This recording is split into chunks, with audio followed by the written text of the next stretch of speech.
Assalamualaikum warahmatullahi wabarakatuh. Baik, alhamdulillah kita masih bisa diberi kesempatan untuk mengikuti pembelajaran pada kesempatan kali ini. Pada kesempatan kali ini kita akan membahas mengenai sejarah hijrah Nabi Muhammad SAW ke kota Madinah. Nah, bisa kita lihat di sini ada bagan ya. Ini adalah poin-poin yang harus kita pelajari pada pertemuan kali ini. Yang pertama ada sebab-sebab Nabi hijrah ke Madinah. Kemudian yang kedua ada perjalanan hijrah Nabi Muhammad. Di poin kedua ini akan dikisahkan bagaimana perjalanan Nabi hijrah dari awal sampai tiba ke kota Madinah. Kemudian yang ketiga adalah hikmah hijrah Nabi Muhammad SAW. Jadi keteladanan apa saja yang bisa kita ambil dari kisah perjalanan hijrah Nabi Muhammad tersebut. Nah, coba bisa dilihat gambar. Coba diamati gambar di sana ini ada gambar apa? Ada beberapa unta, ada beberapa orang yang menaikinya dan kemudian membawa barang-barang. Bisakah ini mewakili gambar hijrah? Nah, coba kita lihat bisa dilihat di sini ya. Ini adalah ilustrasi perjalanan hijrah sahabat Nabi Muhammad SAW. Ini adalah pengertian dari hijrah. Secara bahasa, hijrah berarti memutuskan atau meninggalkan. Kemudian istilah ini diambil dari Kamus Besar Bahasa Indonesia. Hijrah adalah perpindahan Nabi Muhammad SAW beserta sebagian pengikutnya dari kota Mekah menuju kota Madinah karena alasan tertentu. Pernahkah kalian pindah sekolah atau pindah rumah, atau ada salah satu dari teman kalian yang pindah sekolah ke sini? Nah, pasti ada penyebabnya, entah itu karena orang tua pindah ke sini, bekerja di sini, ataupun mengikuti neneknya atau dan sebagainya.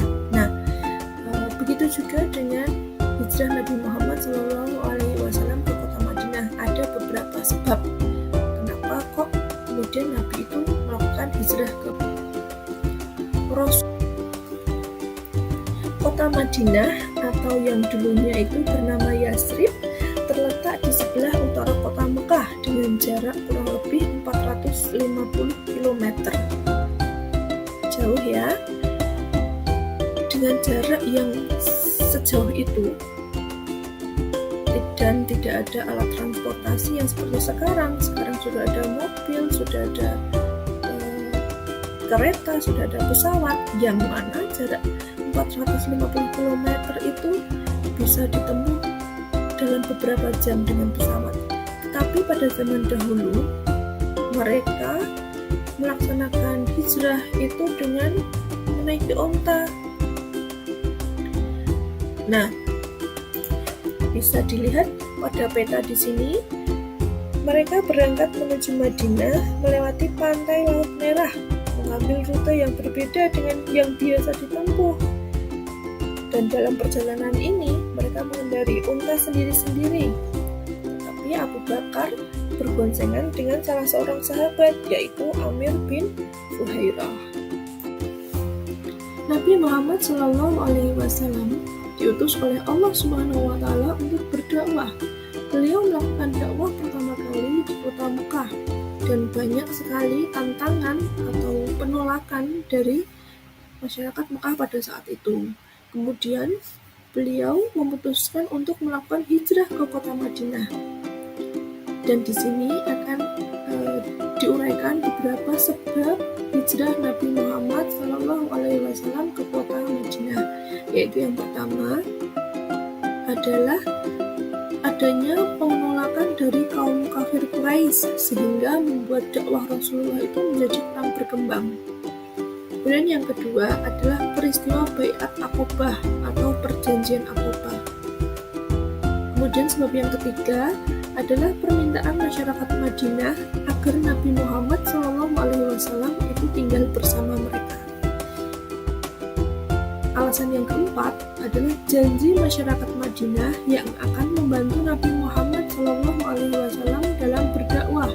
Kemudian alasan yang terakhir adalah perintah Allah Subhanahu wa Ta'ala untuk berhijrah sudah turun kepada Nabi Muhammad SAW. Jadi sebelum turun perintah Allah itu Rasulullah sudah menyuruh beberapa sahabatnya untuk berangkat terlebih dahulu ke kota Madinah. Kemudian Rasulullah menunggu perintah Allah untuk berangkat ke kota Madinah. Mengenai kisah hijrah Nabi Muhammad SAW ke Madinah, ada beberapa peristiwa penting yang perlu dipelajari. Nah, coba dilihat di sini ada gambar yang pertama itu kota Mekah dari kediaman Nabi Muhammad, kemudian menuju Gua Sur, kemudian menuju ke suatu daerah mendirikan masjid yang pertama, kemudian selanjutnya melanjutkan perjalanan Madinah hingga sampai ke kota Madinah dan disambut oleh kaum Ansor. Ada beberapa peristiwa. Yang pertama itu ketika Ali bin Abi Thalib menempati tempat tidur Nabi Muhammad SAW. Kemudian yang kedua adalah kisah saat Nabi Muhammad ke rumah Abu Bakar. Kemudian yang ketiga, kisah tentang awal perjalanan hijrah Nabi Muhammad, mulai dari pemberangkatan dan sebagainya. Kemudian selanjutnya Nabi Muhammad bersama Abu Bakar di dalam Gua Sur.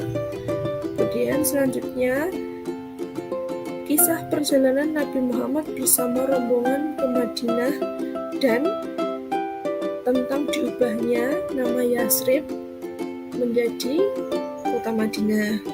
Kemudian kisah ketika Nabi Muhammad tiba di kota Madinah dan disambut oleh kaum Ansor. Nah, beberapa poin tadi insya Allah akan kita bahas pada pertemuan selanjutnya. Selanjutnya mengenai hikmah hijrah Nabi Muhammad SAW, ada beberapa hikmah yang bisa kita ambil dari kisah perjalanan Nabi itu. Yang pertama, hendaknya kita mampu menempatkan usaha dan kepasrahan kepada Allah dalam menghadapi suatu peristiwa. Kemudian yang kedua, memberi pelajaran bahwa dalam berjuang kita harus bersedia untuk ikhlas dan rela berkorban, tidak menanti hadiah ataupun imbalan. Kemudian yang terakhir adalah di dalam suatu kelompok diperlukan semua terlibat, diperlukan keterlibatan semua anggota kelompok dalam upaya mencapai satu tujuan bersama.